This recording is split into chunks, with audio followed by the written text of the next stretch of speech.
Salut Victoria. Salut Selma. Aujourd'hui, on va parler des indirect questions. Et on l'a déjà fait, donc c'est un petit récap. Oui, exactement. Donc on avait dit que les questions indirectes en anglais, on les pose en fait quand on veut être un petit peu plus poli. Oui, Donc si par exemple on pose la question directe What time is it? Si on veut être un petit peu plus poli, on pourra dire quelque chose comme Can you tell me what time it is? d'accord. Ou quand on connaît pas quelqu'un, Oui, on va lui dire Can you tell me? exactement. Donc, quelle est la structure? Deux choses très essentielles. La première, il faut qu'on commence par une phrase qui introduit en fait ce qu'on va demander. Par exemple, Could you tell me? Can you tell me? I would like to know. I was wondering. Do you know? C'est Il n'y a pas forcément une phrase type. Non. On peut dire Could you? Do you know? I was wondering. Ouais, exactement. Et la deuxième, ça va être l'inversion des mots. Parce que normalement, quand on pose une question directe, par exemple, What time is it? On a inversé le verbe. Exactement. Sauf que là, quand on rajoute cette petite phrase Can you tell me what time it is? Donc en fait, on reste sur la forme d'une phrase normale. Oui, parce que ça annule en fait la question est un peu au Ouais, début. exactement. Ok. Donc si on a par exemple un exemple. Un exemple. Par exemple, si on a la phrase Where does he live? Donc ça, c'est une question directe. En indirect, Could you tell me where he lives? D'accord. Et on enlève l'auxiliaire qui nous faisait construire la phrase, la question. C'est plutôt simple. Je propose qu'on pratique. Allez, c'est parti. Short answers. Je Ouais. pense qu'il n'y a pas de short ou long. Pas vraiment. Je vais te poser moi une question directe et toi, tu la changes en indirect. Oui, plutôt. Allez. What is the deadline for this task? So, can you tell me what the deadline for this task is? Very good.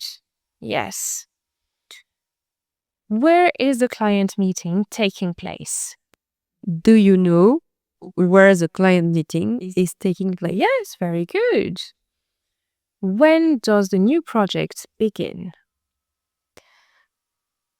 I would like to know when the new project begins. Very good. Why did the budget change? Could you tell me why the budget changed? Perfect. How can I access the shared document? I was wondering how I can access the shared document. That's excellent. Ok, plutôt simple. Là, il faut juste se rappeler qu'on remet dans l'ordre la deuxième partie. Exactement. Voilà. On essaie de poser une question. Oui, donc tu vas me poser que des questions indirectes du coup. Ask me to tell you what time the meeting is. Can you tell me what time is the meeting? Yeah. What time is the meeting or what time the meeting is? Oui. Je reste sur ça. Ok. Ask me if I know where the report is located. I would like to know where the report is located. Good. Ask me to clarify when the client's deadline is. I was wondering if you could clarify when is the client's is. Yeah. Or where is when is the client's deadline? Yeah. Ask me if I can tell you who will be leading the new projects. Could you tell me who will be leading the new project? Very good. And the last one, ask me if I know if we have enough time, if we have enough budgets. Okay. So, do you know if we have enough budget? Perfect. Plutôt simple. Ouais. Merci Victoria. Merci à toi. À très vite. À bientôt.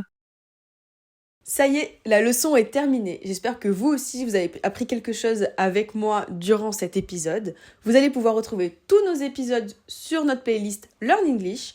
Et n'hésitez pas à nous envoyer des commentaires, des questions ou des thématiques que vous voulez aborder pour les prochains podcasts sur nos réseaux sociaux ou également sur notre site directement.